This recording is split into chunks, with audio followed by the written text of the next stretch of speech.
बिहार के पंचायती राज्य मंत्री मुरारी गौतम के एक बयान पर सूबे के वार्ड सदस्य काफी नाराज चल रहे हैं।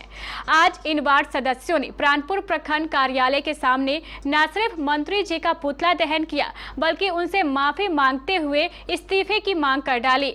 अब मंत्री जी के बयान को भी समझ लीजिए। मंत्री जी ने अपने एक बयान में वार्ड सदस्यों को मूर्ख, अनपढ़ और गंवार बताया था। बस तभी से सभी वार्ड सदस्य काफी आक्रोशित है और इनका कहना है कि ऐसे मंत्रियों को तुरंत मंत्रिमंडल से निकाल देना चाहिए। इस वक्त हम प्रखंड मुख्यालय अंचल प्राणपुर में हैं। ऐसे में मुरारी प्रसाद गौतम के खिलाफ जितने भी यहाँ के वार्ड सदस्य हैं, उन्होंने धरना प्रदर्शन किया है और उनका पुतला दहन किया है। आखिर क्या कारण है जो पुतला दहन के, वो मेरे साथ मौजूद है।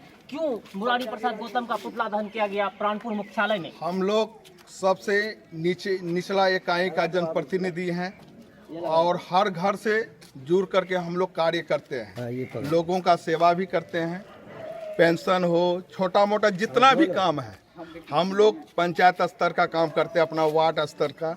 मुरारी प्रसाद गौतम ने सभी वार्ड सदस्यों को, पूरे 1,14,000 वार्ड सदस्यों को उन्होंने मूर्ख कहा है कि ये लोग अनपढ़ गंवार है, ये लोग क्या जानेगा।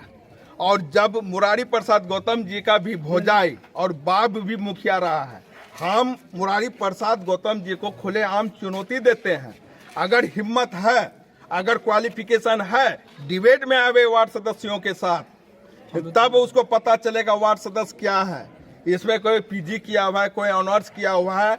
अगर ऐसा ही था, मुरारी प्रसाद गौतम जी ऐसा ही वक्तव्य था बिहार सरकार का, तो कंपटीशन दे करके चुनाव कराते ना, योग्यता दे करके चुनाव कराते ना। आपने वार्ड सदस्य को मूर्ख कहा है मुरारी प्रसाद गौतम जी, और आप भी एक जनप्रतिनिधि हैं, एक दूसरे जनप्रतिनिधि को अपमान करने का आपने काम किया है। इसलिए मैं नीतीश कुमार से भी आग्रह करते हैं, ऐसे भ्रष्ट मंत्री को जो मूर्ख एक जनप्रतिनिधि को कहता है, तो इससे उसको बर्खास्त करने का काम करें, नहीं तो हम लोग इसी तरह का आंदोलन करते रहेंगे। अभी प्रखंड स्तर पर आंदोलन किए हैं, फिर जिला स्तर पर आंदोलन होगा, फिर प्रदेश स्तर पर आंदोलन होगा। इसी तरह होते रहेगा जब तक ये नीतीश कुमार इसको बर्खास्त करे या मुरारी प्रसाद गौतम माफी मांगे सभी वार्ड सदस्यों से। अपना परिचय? मैं शुभंकर कुमार मंडल, उप मुखिया भी हूँ, वार्ड सदस्य भी हूँ और वार्ड सदस्य संघ के प्रखंड अध्यक्ष भी हूँ प्राणपुर।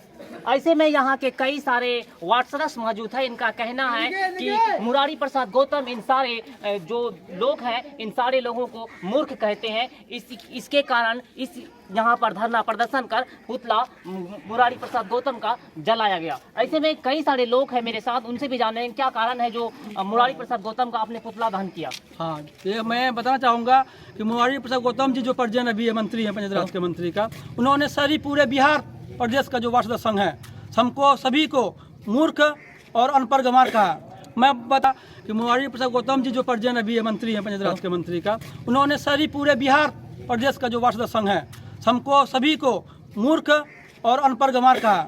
मैं बताना चाहता हूँ कि मेरे वार्ड सदस्य संघ छोटे इकाई से बड़ी इकाई तक काम करने सक्षम है और वो अनपढ़ नहीं है, और यह धरना प्रदर्शन उसके विरोध में है। आज प्रखंड कार्यालय में हम लोग हैं, प्रखंड कार्यालय होते हुए डिस्ट्रिक्ट से लेकर मैं प्रदेश तक मैं धरना प्रदर्शन जारी रखूंगा और उसको दिखा देना चाहता हूं कि वार्ड सदस्य में कितना दम है और वार्ड सदस्य बिहार के लिए क्या क्या कर सकता है। निश्चित अगर कहूं, अगर मुरारी प्रसाद गौतम आपसे माफी मांगते हैं पूरा वार्ड सदस्य, तो माफ कर दिया जाएगा ना? उसके लिए हम लोग विचार विमर्श करेंगे, पूरे प्रदेश से लेकर डिस्ट्रिक्ट में बैठ के हम लोग विचार विमर्श करेंगे क्या किया जाए उसके साथ में। वो इस तरह से अमर्यादित शब्द का प्रयोग किया है, हम लोग बिल्कुल नाखुश हैं। हम लोग भी प्रतिनिधि हैं, अगला वो भी प्रतिनिधि है, और उसको यह मर्यादित शब्द वापस देना चाहिए और इस तरह की बयानबाजी नहीं करनी चाहिए उस बिहार में। हम लोग अगले समय तक धरना प्रदर्शन में मौजूद रहेंगे, दिखा देंगे बिहार की स्थिति को कि वार्ड सदस्य संघ क्या है, वार्ड सदस्य निचले इकाई का एक बिंदु है, वो क्या कर सकता है। आपका अपना परिचय? मैं ब्रह्मदेव शाह मंडल, वार्ड सदस्य संघ उपाध्यक्ष, सह वार्ड सदस्य जनप्रतिनिधि। निश्चित रूप से कहूं, जो यहाँ धरना प्रदर्शन किया गया है, इनका मांग है और कहना है कि जो अब शब्द उन्होंने कहा है उनके आगे आकर या तो माफी मांगे, या माफी का अगर पात्र होंगे निश्चित रूप से इन सारे लोगों ने उसे माफ करेंगे। ऐसे अशब्द भाषा का इस्तेमाल नहीं करना चाहिए क्योंकि सारे लोग यहाँ के जनप्रतिनिधि है। बहरहाल में संतोष कुमार, केबीसी न्यूज के लिए प्राणपुर मुख्यालय से।